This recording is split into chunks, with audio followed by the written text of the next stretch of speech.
Ya, umat Islam sekarang berada pada titik nadir. Karena umat Islam berpaling dari warisan tersebut gitu ya, Mbak ya. Kaum muslimin itu sudah merasa cukup bahwa aku udah beriman kepada Allah dan Rasulnya, udah sholat, puasa, zakat, haji, udah berasa paling suci, udah berasa paling taat, udah berasa calon penghuni surga. Umat itu udah kehilangan pegangan.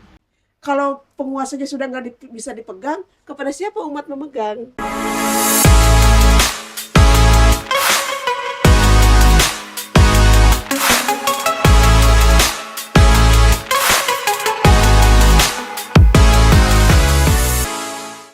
Assalamualaikum teman Tiara. Selamat datang di podcast edisi Ramadan. Nah, kali ini kita lagi bersama narasumber pertama kita, yaitu Mbak Wiwi, pembina kajian remaja Tiara di Cibubur. Banyaknya permasalahan saat ini adalah buah dari ketiadaan seorang pemimpin yang membuat umat hilang dalam arah kehidupan. Baik buruknya perbuatan tercampur jadi satu, sehingga nilai-nilai sosial pun menjadi kacau. Dan kerusakan ini terus berlanjut hingga kaum muslimin menyambut bulan suci Ramadan. Bulan yang seharusnya menjadi momen perubahan yang hakiki, tapi malah dihiasi oleh banyaknya kerusakan yang menyedot energi dan perhatian umat.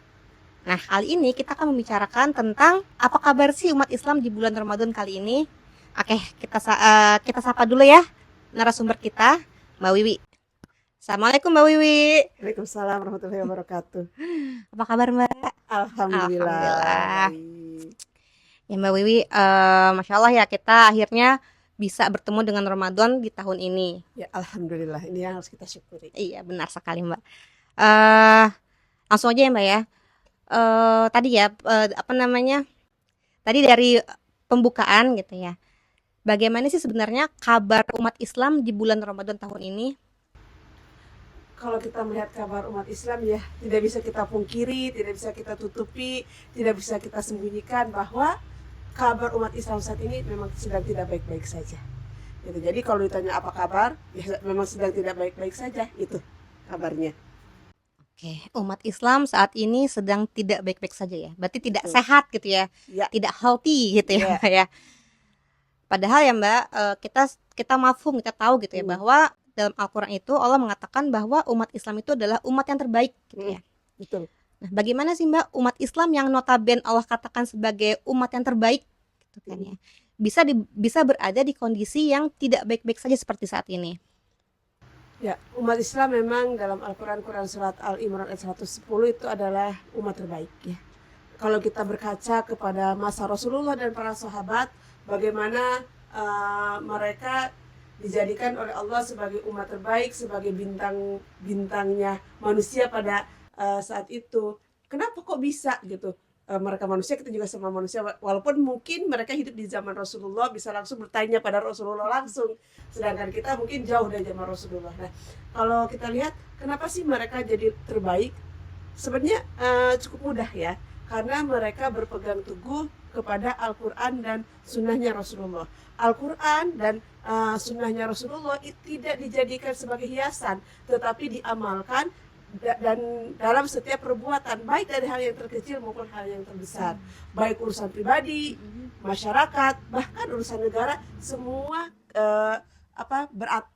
berhukum kepada Al-Quran dan As-Sunnah, sehingga mereka pegang teguh hingga sampai Islam berjaya pun gitu ya, masa kekhalifahan baik pada masa zaman Khalifah Abu Bakar, Umar, Utsman, bahkan kekhalifahan yang notabene kita bisa baca di sejarah-sejarah gitu ya, di buku-buku sejarah terkait bagaimana gemilangnya Islam, di mana ketika Al-Quran, As-Sunnah itu dijadikan sebagai pedoman hidup, panduan hidup dalam kehidupan individu, bermasyarakat maupun bernegara, sehingga itulah yang menjadikan kaum muslimin itu mulia. Maka kalau misalnya kita sudah menjadikan Islam atau menjadikan Al-Quran dan As-Sunnah itu sebagai dasar dalam setiap kegiatan, dalam setiap perbuatan, dalam setiap amal, maka jelas dalam Al-Quran juga dijelaskan apabila seluruh negeri itu beriman, maka Allah akan menurunkan rahmatnya dari atas langit dan dari bumi. Nah, kalau kita lihat fakta sekarang, kaum muslimin sudah mulai meninggalkan gitu. Bahkan kan ketika Islam itu sudah tidak ada lagi negara atau tidak ada lagi negeri, tidak ada lagi negara yang menerapkan Islam secara keseluruhan bersandarkan kepada Al-Quran dan As-Sunnah, maka yang didapat adalah apa? Kemunduran kaum muslimin, bahkan gitu ya, umat Islam sekarang berada pada titik nadir, di mana kalau kita lihat cap keburukan itu ada di kaum muslimin. Padahal kaum muslimin itu ada pada posisi mulia, ada pada posisi memimpin dunia. Kenapa? Ya tadi karena meninggalkan sunnah gitu ya, atau meninggalkan wasiat, meninggalkan warisan Rasul apa? Yaitu Al-Quran dan As-Sunnah. Seperti itu. Subhanallah, berarti memang bisa dikatakan kaum muslimin itu akan mulia ketika kembali kepada warisan Rasulullah gitu ya, Mbak, ya. Gitu. Itu betul ya. Dan yang keadaan yang sekarang ini yang berada tadi Mbak Wiwi bilang di titik nadir karena umat Islam berpaling dari warisan tersebut gitu ya, Mbak ya. Betul. Ya karena memang tidak dijadikan lagi Islam itu sebagai pedoman hidup. Kalau kita lihat ya kaum muslimin itu merasa cukup dengan aku udah sholat. Oh, yang pertama, kaum muslimin itu sudah merasa cukup bahwa aku udah beriman kepada Allah dan Rasulnya, udah sholat, puasa, zakat, haji, udah berasa paling suci, udah berasa paling taat, udah berasa calon penghuni surga. Nah, padahal tidak cukup seperti itu. Memang betul itu penting, ya betul itu penting, jangan ditinggalkan. Iya. Tetapi ada juga loh amalan-amalan yang wajib kita lakukan selain itu, gitu ya. Bukan hanya sekedar amal fardiyah, gitu ya. Tetapi yang lain itu yang bisa apa? Mengembalikan Islam, mengembalikan Al-Quran dan As-Sunnah itu dipegang oleh setiap kaum muslimin dalam setiap perbuatan, gitu ya. Atau dipegang atau diterapkan oleh apa? Negara, sehingga rakyat dengan pemerintah itu klop keimanannya. Jangan kayak sekarang kan bertolak belakang ya. Kalau kita lihat faktanya, rakyat pengen A, penguasa ngelakuinnya B. Akhirnya terjadi kebentrokan, akhirnya tidak adanya kepercayaan terhadap penguasa. Nah, kenapa? Karena memang kalau kita lihat ya umat itu udah kehilangan pegangan. Kalau penguasanya sudah nggak bisa dipegang, kepada siapa umat memegang? Gitu. Iya, benar. Kenapa? Karena mungkin kalau penguasa juga kehilangan pegangan yang hakiki, yaitu apa? Al-Quran dan As-Sunnah, malah menganggap bahwa Al-Quran dan As-Sunnah itu adalah sesuatu yang lawas, yang harus ditinggalkan. Padahal Islam itu rahmatan lil alamin, tidak rahmatan lil Mekah dulu gitu ya, atau Arab, tetapi rahmatan lil alamin, rahmat bagi seluruh alam. Dan itu semenjak Rasulullah diutus hingga hari kiamat. Maka Islam itu tidak akan pernah lapuk, tidak akan pernah kadaluarsa. Maka itulah yang harus kita lakukan, bagaimana umat itu supaya menyadari bahwa tidak cukup hanya sekedar puasa, sholat, zakat dan sebagainya, tetapi bagaimana menjadikan apalagi sini bulan Ramadan ini sebagai tonggak atau sebagai momen kita untuk perubahan hakiki, bukan hanya sekedar pribadi, tetapi bagaimana kita bisa mengajak masyarakat secara keseluruhan, bahkan negeri ini, bahkan seluruh kaum muslimin di dunia dan penguasa-penguasa negeri muslim untuk kembali kepada Al-Quran dan As-Sunnah. Supaya apa? Kita menjalankan wasiat, sehingga apa? Ketika kita menjalankan wasiat, pasti Allah berikan rahmat, Allah berikan keberkahan. Bukankah gitu ya, rakyat itu simpel, hidupnya mudah, penuh berkah, sudah. Oke, Seperti itu. Masya Allah.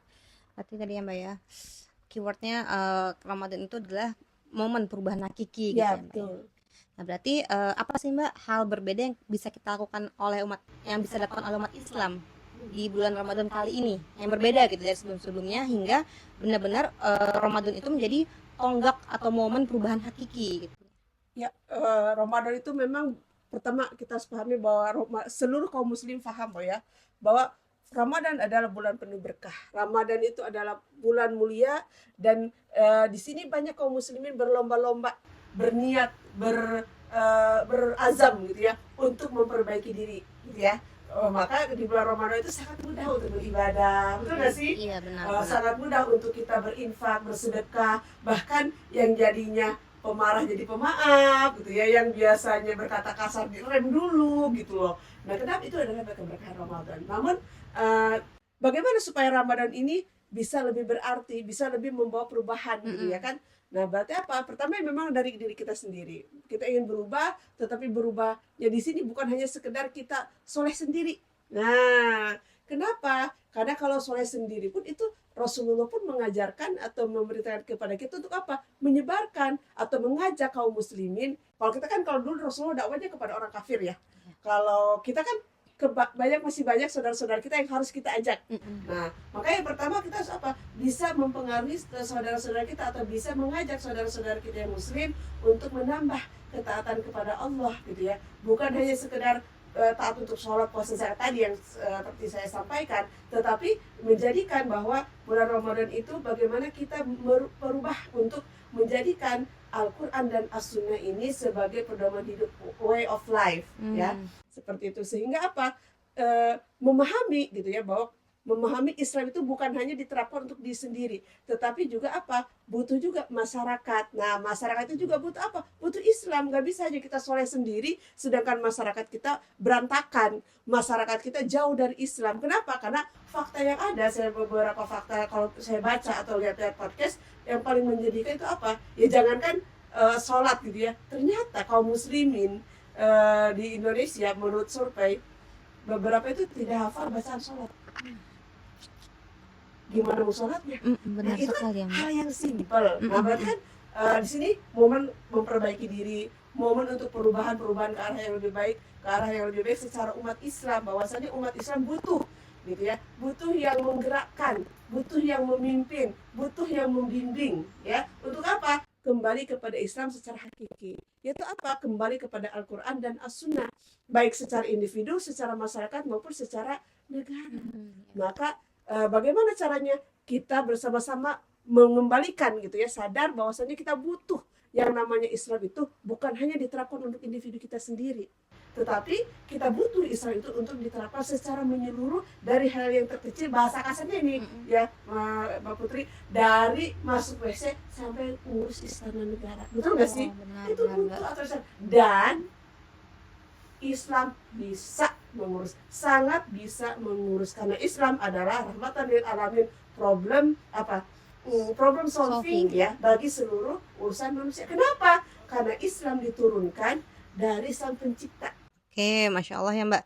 Berarti kan kalau dari pemaparan Mbak Wiwi tadi, Islam itu tidak sempit ya, gitu ya. Cakupannya Islam itu luas. Bahkan tadi kalau kata Mbak Wiwi, dari WC sampai ke istana negara, itu Islam bisa menjadi way of life ya, menjadi problem solver. Masya Allah ya Mbak ya. Berarti kan Islam itu ya tadi ya luas gitu ya. Nggak hanya mengurus diri sendiri gitu kan ya, seperti itu. Oke, jadi seperti itu ya teman Tiara ya. Banyak insight yang kita dapat dari pemaparan Mbak Wiwi tadi. Oke, mungkin dari Mbak Wiwi ada closing statement nggak Mbak? Sebelum kita mengakhiri podcast kita pada sore hari ini. Boleh. Ya, intinya di Ramadan ini jadikan kita momen ya memperbaiki diri, udah pasti, karena itu kita taqarrub ilallah. Kita gunakan momen ini di mana Allah mengobrol pahala, kita banyak beribadah, melakukan amal sholih, tapi kita juga tidak melupakan bahwa kita juga bagian dari umat yang harus mengajak umat gitu ya, untuk bersatu, untuk menyadari bahwa pentingnya kita dipimpin oleh kembali kepada Al-Quran dan As-Sunnah, sehingga Al-Quran As-Sunnah inilah yang mengatur kehidupan kita secara penuh. Dan berarti di sini kita butuh pemimpin, butuh institusi yang menerapkan itu.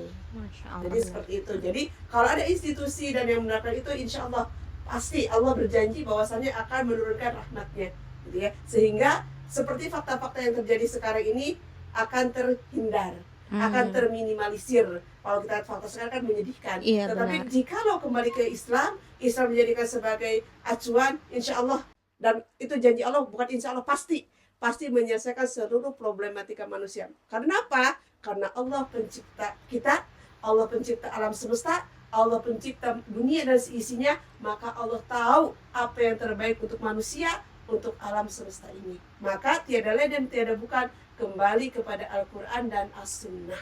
Masya Allah. Oke, jazakallah khair kepada Mbak Wiwi yang sudah banyak memberikan masukan ya, ilmu buat kita pada sore hari ini. Jadi yang perlu di-highlight tadi adalah jadikanlah momen Ramadan ini sebagai momen perbaikan diri. Tapi jangan sampai lupa, jangan hanya fokus sama diri sendiri gitu ya. Kita juga perlu untuk mengajak umat gitu. Oke, sekian teman Tiara untuk podcast pada sore hari ini.